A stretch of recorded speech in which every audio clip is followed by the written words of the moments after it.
Hello, Nay. Oh, Anong tinda nyo, Nay? ito, mga seafoods tayo, mga chicken skin. Magkano naman, Nay? 50 po. Ano, Basta ano lahat yan, na Nay? nakabaso, 50, lahat na nakaplato, 100. Ito malalaking hipong ko, 100 Ito, po Nay. yan. Calamares, 100. May 50 tayong calamares. Ibutchiron tayo ng 50. At saka meron tayong balat na manok. Meron tayong 20 pesos na skin Shanghai.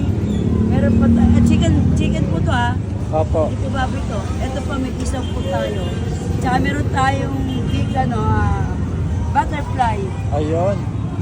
Ano yung, eto, Nay, Meron magkano din po to? akong, Ganito. crablet. May crablet to, kaya lang wala na. crablet. Ano pangalan nyo, Nay? Tawag sa akin to, Neneng B. Neneng Buko. Ay, bali, apo nyo si Neneng B, Opo, Nay. opo. Ayun. Sige nga, Nay, patikim nga ako nito. Magkano yan, Nay? 100 po to. Grabe, 100 lang yung ganyang O, kadami, parang Nay. lumalabas sa 20 lang po isa na ito.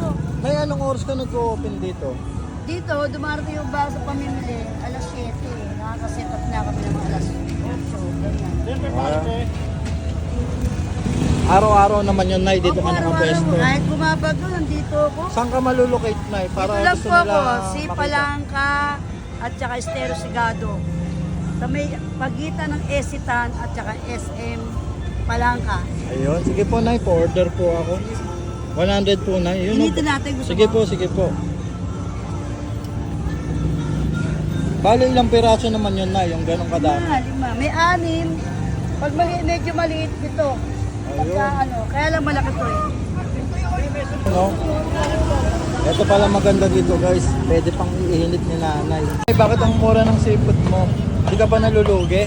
Ayos lang, may sumobra lang konti. Ganun talaga. Kasi Ito na, guys, yung binili natin kay Mama B. 100 pesos, guys. Ayan, oh. Bali 5 piraso. Ang lalaki, ipon. Ayan, oh. Tikman natin. Ito yung suka niya. Siya yung mismo daw yung gumawa. Tikman natin. Guys, solid. Butterfly, ano nila, puset. Ang laki, oh. 100 lang to. Ayan, oh. Solid to. Try nyo na kapag napadayo kayo dito sa May Quiapo. Guys, Tangke de Quero, sabi ni Bigotillo, Boss Bigotillo. Yan. Then, dito lang to sa Quiapo, guys. Ito, hanapin nyo lang si Nanay. Nandito lang siya sa may gilid.